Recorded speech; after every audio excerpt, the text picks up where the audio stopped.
Walking Distance that I've been reading about and seeing some shots seems like it's pretty much the opposite, right? Yeah, it is the opposite completely. It takes place in sort of a fictitious, well, it's not sort of a fictitious town that's sort of an experiment town through a certain branch, if you will, of the government that's sort of gone awry. It also, again, we have a story that's a little bit too complicated to give it a simple tagline description, but there's a lot of experiments going on with telekinesis and all these, mind trippy stuff. I mean, like Melhouse, the director, very inspired by his the movies he grew up on, like Hellraiser and Nightmare, where you have like two completely different worlds colliding, like quite literally Right. coming into each other. That's what this movie is like. Like, you have like bursting out of, this I don't want to say psychedelic, like it's a fun trip, but these things, these monsters, these almost Lovecraftian, beings that just sort of literally start, pushing their way into the universe of where we live. And, there's this big conspiracy of people who want to sort of hone that and train it to use it in military action. And but it's so multi-leveled. All I could say is it's an absolute trip, and for something so ambitious, with the young directors, this is his third movie, I believe, but to pull this off, like something that's just so epic, he deserves an awful lot of credit, and it's really something else. And it also has a distributor now, and as the ink is drying, there's no release date yet, but it also will be turned around very quick. Neither one of these movies, Walking Distance nor Slime City, will be, sitting on the shelf for a year. That's the nice thing, is that they'll both be like early next year. They're going to be out like really pretty quick. Yeah, that's important now too, because it's you're constantly being bombarded with new titles, and the ones you heard about you want to see. Like, people are chomping at the bit for these movies. Yeah, exactly. And what's interesting too is like Sean Michael Argo with the Voodoo Cowboys.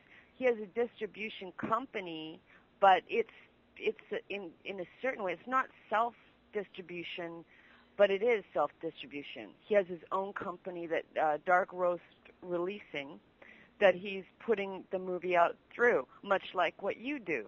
Right. And so here's it's sort of really cool, because here we have two movies that are going by way of regular distributors, and two movies, well, three, Stop Dead and Alien Vengeance, but both you and Sean are doing it basically creating your own distribution company yourself and doing it that way. So it's a very interesting mix, and this is really, I think, where we're going with all this stuff anyway. Everything's going to be streamed on demand in some fashion or another. I think that's going to be the bottom line, while any of us like it or not. Right. And so I think that, while that is changing so rapidly, unless you can really get an unbelievable deal from a distribution company, I think you're better off going this route.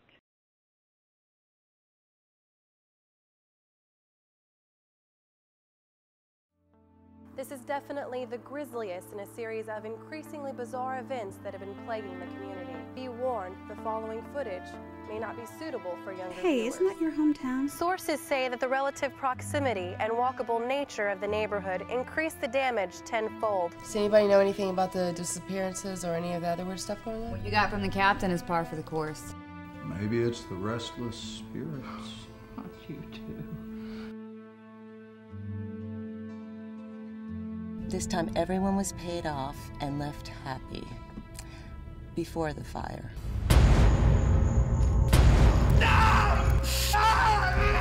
What you want, all I know, is I need to go. Now I need to find help.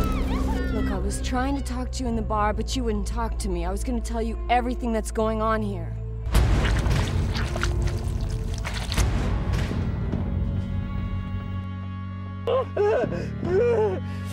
I'm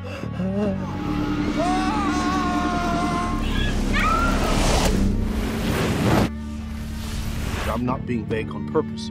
We really don't know what's going on around here.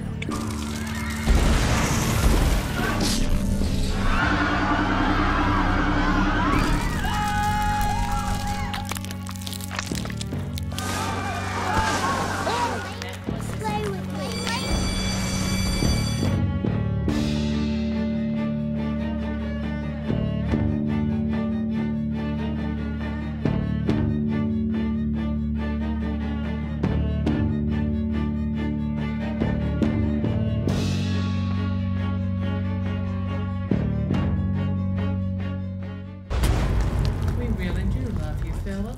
It's for the best.